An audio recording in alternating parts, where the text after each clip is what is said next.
بسم اللہ الرحمن الرحیم۔ السلام علیکم۔ حضرت یوسف علیہ السلام خواب سے تخت تک۔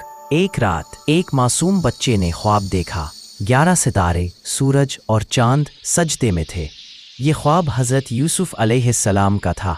حضرت یوسف نے یہ خواب اپنے والد حضرت یعقوب علیہ السلام کو سنایا۔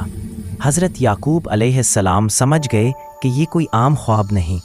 محبت سے فرمایا، بیٹا یہ خواب اپنے بھائیوں کو مت بتانا، حسد دلوں کو جلا دیتا ہے۔ مگر حسد پہلے ہی دلوں میں پل رہا تھا۔ ایک دن بھائیوں نے شکار کے بہانے یوسف علیہ السلام کو ساتھ لے جانے کی اجازت لی۔ جنگل کی خاموشی میں بھائیوں کا رشتہ ٹوٹ گیا۔ معصوم یوسف کو گہرے کنویں میں پھینک دیا گیا۔ اندھیرا تھا مگر یوسف کا رب ساتھ تھا۔ رات کو بھائی ایک خون آلود قمیص لے کر لوٹے، کہنے لگے، ابا یوسف کو بھیڑیا کھا گیا۔ حضرت یعقوب علیہ السلام نے قمیص دیکھی، نہ دانتوں کے نشان تھے نہ کپڑا پٹا تھا۔ آنکھوں سے آنسو بہنے لگے۔ دل نے صبر کیا اور زبان پر صرف اتنا تھا، میرا رب بہتر جانتا ہے۔ کنویں کی تاریکی میں کچھ وقت گزرا، پھر ایک قافلہ آیا۔ رسی ڈالی گئی اور یوسف علیہ السلام کو نکال لیا گیا۔ چند سکوں میں بیچ دیا گیا اور یوسف غلام بن کر مصر پہنچ گئے۔ مصر کے بازار میں عزیز مصر نے یوسف کو خریدا۔ محل میں پرورش پائی، جوانی آئی تو حسن بھی آیا اور پاکیزگی بھی۔ یہی حسن ایک اور امتحان بن گیا۔ زلیخا عزیز مصر کی بیوی یوسف علیہ السلام پر فریفتہ ہو گئی۔ دروازے بند کیے گئے مگر یوسف دروازوں سے نہیں، خدا کی طرف بھاگے۔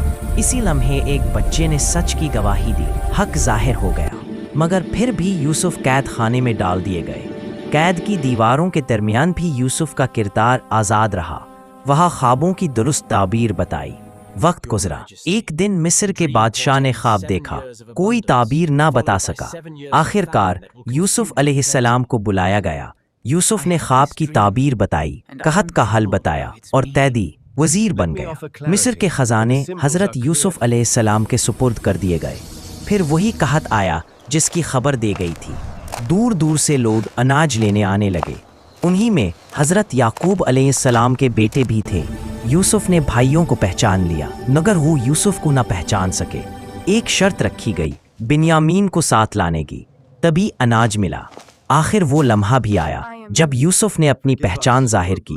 بھائی رو پڑے، شرمندگی آنکھوں میں تھی اور یوسف نے معاف کر دیا۔ اپنی قمیض بھیجی اور فرمایا، یہ ابا کی آنکھوں پر رکھنا۔ قمیض آنکھوں پر رکھی گئی اور برسوں کے صبر کے بعد حضرت یعقوب علیہ السلام کی بینائی لوٹ آئی۔ پھر پورا خاندان مصر پہنچا۔